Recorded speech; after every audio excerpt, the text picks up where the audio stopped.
Il a donc été question de fertilisation foliaire dans une vidéo précédente. J'ai expliqué un petit peu c'était quoi la fertilisation foliaire et comment ça fonctionnait. Donc, je reviens rapidement sur les grands points. La fertilisation foliaire, c'est l'application d'engrais sur les feuilles parce que les feuilles sont capables d'absorber des éléments nutritifs à travers leur tissu. Maintenant, est-ce que c'est nécessaire de faire de la fertilisation foliaire? La réponse est non. Dans la majorité des cas, ce n'est pas nécessaire d'appliquer d'engrais sur les feuilles parce que les racines sont déjà très efficaces pour absorber les éléments nutritifs. Dans quel cas ça va être intéressant, comme ça a été mentionné dans la vidéo précédente, dans le cas de plantes qui ont subi des stress, par exemple une plante qui a eu un problème de salinité et dont les racines sont abîmées, on pourrait appliquer de l'engrais sur les feuilles temporairement, le temps que le système racinaire redevienne fonctionnel pour éviter que la plante souffre en plus de carences en éléments nutritifs. Autre situation où on peut appliquer de l'engrais sur les feuilles, des plantes qui sont en carence d'éléments nutritifs, surtout si c'est des plantes qui sont très grandes. En appliquant l'engrais sur les feuilles, les éléments se rendent directement à l'endroit où la plante en a besoin, plutôt que de passer par les racines, le xylème, monter dans les tissus de la plante et s'en aller à l'endroit où il manque d'éléments. Donc l'application d'engrais sur les feuilles fait en sorte que les éléments peuvent rentrer rapidement aux endroits où ils sont nécessaires. C'est un autre avantage de la fertilisation foliaire. Et la troisième raison pour laquelle on pourrait vouloir appliquer de l'engrais sur les feuilles, c'est dans le cas de plantes qui sont particulièrement gourmandes. Donc on applique déjà une fertilisation au sol, la plante est déjà bien fertilisée, mais si la plante a des besoins particulièrement élevés à un moment précis de sa croissance, je pense entre autres à un plant de tomate par exemple, on pourrait choisir d'appliquer de l'engrais sur les feuilles à ce moment-là pour donner un petit boost, un petit surplus d'éléments nutritifs au moment où la plante en a de besoin particulièrement. Il y a plusieurs engrais qu'on peut appliquer en fertilisation foliaire, je dirais la plupart des engrais, sinon les engrais granulaires. Donc si c'est un engrais liquide, on pourrait y aller par exemple avec un engrais comme celui-là, qui est un engrais de feuillage, plus riche en azote. Le premier chiffre est le plus élevé, c'est du 9, 3, 6. C'est un engrais de synthèse, donc il faut faire attention au dosage. Je disais un petit peu plus tôt, on devrait normalement appliquer à peu près le 1/4 de la dose. C'est particulièrement vrai quand on travaille avec des engrais de synthèse. C'est un exemple d'engrais qui pourrait être appliqué sur les feuilles une fois qu'il a été bien dilué. Ce qu'on utilise très souvent en fertilisation foliaire, c'est les solutions à base d'algues. Donc, vous allez voir tantôt, on va aller dans mon potager intérieur, mon jardin intérieur qui est un potager biologique, donc où je n'utilise que des engrais naturels. Alors, quand je travaille ici à l'intérieur, j'applique à l'occasion des solutions d'algues, encore une fois, pour donner un petit boost à mes plantes, pour favoriser une meilleure croissance. Les solutions d'algues, normalement aussi, on va diluer quart de la dose, mais c'est moins important ou moins essentiel parce qu'il y a beaucoup moins de risques de brûlure avec un engrais naturel de ce type-là qu'avec un engrais de synthèse de ce type-ci. Enfin, souvent on utilise la fertilisation foliaire avec ce qu'on appelle du thé de compost. Je vais parler du thé de compost à la leçon 25, comment le fabriquer et tout ça. Mais pour le moment, ce que je vais dire, c'est que le thé de compost est aussi très souvent, sinon pratiquement toujours, appliqué en fertilisation foliaire. Il y a différents appareils qu'on peut utiliser pour appliquer de l'engrais sur les feuilles. À l'intérieur, on travaille très souvent avec les petits pulvérisateurs à main, si on a quelques plantes. Si on a un petit peu plus de plantes, on peut y aller avec un appareil de ce type-là. Vous allez voir tantôt dans le jardin intérieur comment je l'utilise. Très simple d'utilisation, très pratique. C'est, je vous dirais, l'appareil intermédiaire entre le petit pulvérisateur à main et le pulvérisateur à pesticides, généralement de 2 ou 3 gallons. Donc, c'est un appareil qui est très pratique pour des surfaces petites à moyennes. Si vous êtes prêts, je vous invite à l'intérieur. On va aller dans mon jardin. Vous allez voir un petit peu comment c'est installé et comment je travaille à l'intérieur quand je cultive pendant l'hiver. Alors, bienvenue dans mon jardin intérieur. C'est ici qu'on va faire une application d'engrais foliaire, donc la fertilisation à base d'algues que j'ai préparée il y a quelques minutes. Je prends quand même le temps de vous présenter c'est quoi exactement un jardin intérieur. Tout le monde ne connaît pas nécessairement le concept. Donc c'est d'abord et avant tout une tente de culture avec du matériel réfléchissant. On peut évidemment ouvrir, fermer la tente pour contrôler la température et l'humidité.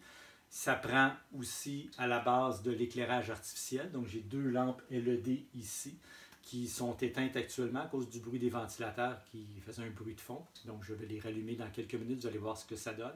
À cela s'ajoutent quelques accessoires supplémentaires. Un ventilateur que j'ai éteint aussi. Avant de faire de la fertilisation foliaire dans un jardin intérieur, c'est important de fermer la ventilation pour éviter que le jet aille dans toutes les directions et non sur les feuilles.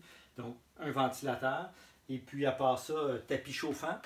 Donc, je suis actuellement sur le plancher du sous-sol, un solage de béton qui est plutôt frais. Donc, le tapis chauffant permet de créer un petit peu de chaleur au niveau des racines pour avoir une température racinaire autour de 20 à 25 degrés Celsius. L'air à l'intérieur de la tente est à peu près aussi dans les environs de 20 à 25 degrés Celsius.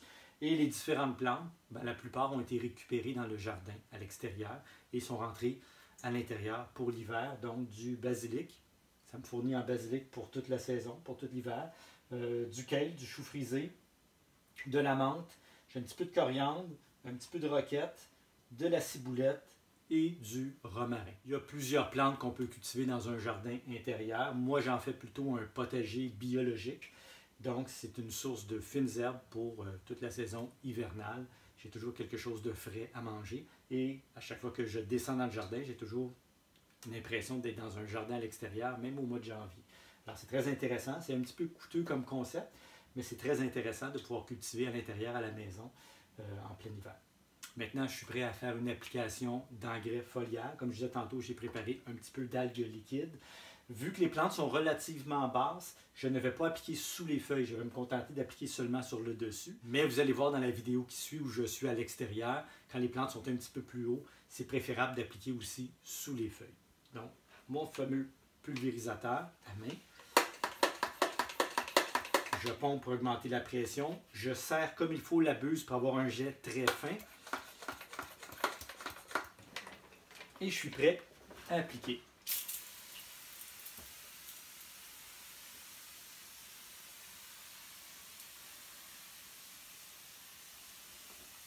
Évidemment, sur le chou frisé, c'est beaucoup moins efficace parce que les feuilles sont relativement cireuses, donc l'eau a tendance à glisser.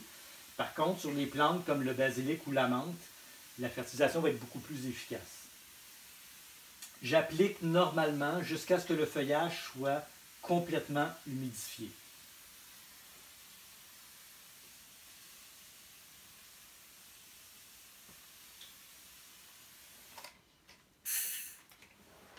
Et voilà, l'application est terminée. Ce que je pourrais faire pour favoriser une meilleure assimilation encore des éléments nutritifs par les feuilles, je pourrais appliquer une deuxième fois pour maintenir le feuillage plus humide plus longtemps. Et à la limite, je pourrais même appliquer juste de l'eau la deuxième fois pour que le feuillage, comme je disais tantôt, reste humide plus longtemps pour une meilleure absorption des éléments nutritifs. Alors, la fertilisation foliaire, c'est pas beaucoup plus compliqué que ça dans un jardin intérieur. En résumé, pour faire de la fertilisation foliaire à l'intérieur, ça prend un pulvérisateur à gâchette, ça peut mettre un pulvérisateur manuel, de l'eau qui a été déchlorée au préalable, donc c'est de l'eau qui a reposé pendant 24 heures pour éliminer le chlore, et un petit peu de solution d'algues, comme je le disais tantôt, à un dosage qui est bas pour éviter que ça soit trop concentré sur les feuilles. Et une fois que c'est appliqué, comme je disais tantôt, on laisse sécher simplement. Et à la limite, si on veut que ça soit plus efficace, on peut même faire une deuxième application afin que le feuillage reste humide plus longtemps. Alors voilà pour l'application d'engrais sur les feuilles à l'intérieur. Maintenant, on va sortir à l'extérieur au potager et je vais utiliser un appareil un petit peu différent pour faire une fertilisation foliaire, cette fois-ci sur le dessus et sur le dessous des feuilles. Je repars l'éclairage artificiel pour que vous voyez un petit peu plus à quoi ça ressemble. Je vais aussi repartir le ventilateur. Donc, je remets le jardin en fonction.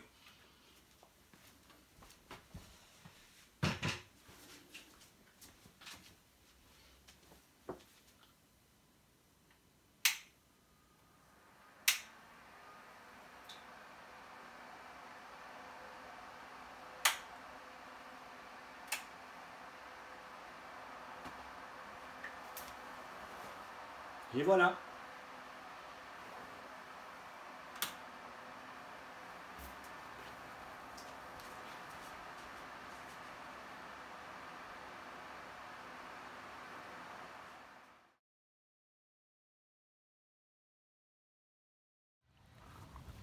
Pour la fertilisation foliaire à l'extérieur, les mêmes principes s'appliquent. Donc, on va appliquer encore une fois idéalement sur le dessus et sur le dessous des feuilles.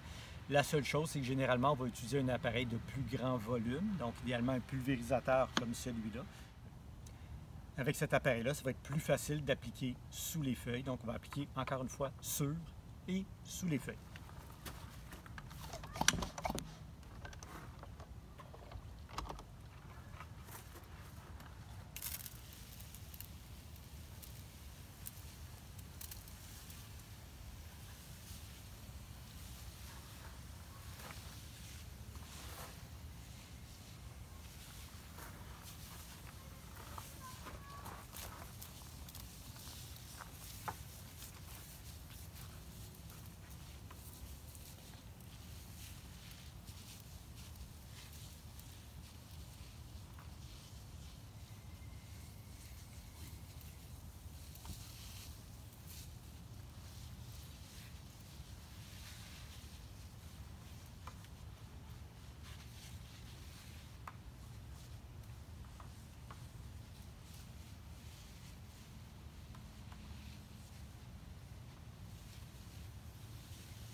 Comme vous l'avez vu, en positionnant la buse de façon inversée, on peut appliquer l'engrais sous les feuilles et ensuite on peut venir appliquer aussi sur le dessus, tout simplement en plaçant la buse dans l'autre sens. Donc, en appliquant sous et sur les feuilles, l'absorption d'éléments nutritifs va être plus efficace.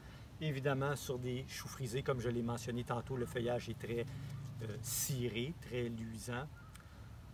Comme vous l'avez vu, la fertilisation foliaire peut se pratiquer autant à l'intérieur qu'à l'extérieur. Les principes sont toujours les mêmes. Donc, je répète, on doit bien diluer l'engrais. On doit l'appliquer idéalement sur et sous les feuilles. Et idéalement, l'engrais devrait rester sur les feuilles pendant un certain temps. Et si c'est très sec, on peut réappliquer une deuxième fois et même une troisième fois ou encore vaporiser avec de l'eau pour garder le feuillage humide pour une meilleure absorption. Et dernier détail, quand on applique un engrais sur les feuilles à l'extérieur, on devrait idéalement l'appliquer tôt le matin. Le feuillage n'est pas au gros soleil et les éléments nutritifs vont entrer tranquillement par les feuilles pendant la journée. La pire des situations, c'est de l'appliquer sur l'heure du midi, quand le soleil est très fort, donc quand les plantes sont au gros soleil. Ça va les stresser un peu. Une douche froide au gros soleil, c'est pas nécessairement agréable. Et en plus, évidemment, ça risque de faire des petites gouttes sur les feuilles qui risquent de provoquer des brûlures quand le soleil est très intense au mois de juillet, par exemple. Donc, fertilisation foliaire à l'extérieur, les mêmes principes qu'à l'intérieur. L'appareil diffère. On a plus de facilité à l'appliquer sous les feuilles si les plantes sont matures. Et comme je disais tantôt, on doit faire attention de ne pas l'appliquer au gros soleil. C'est donc tout pour la fertilisation foliaire.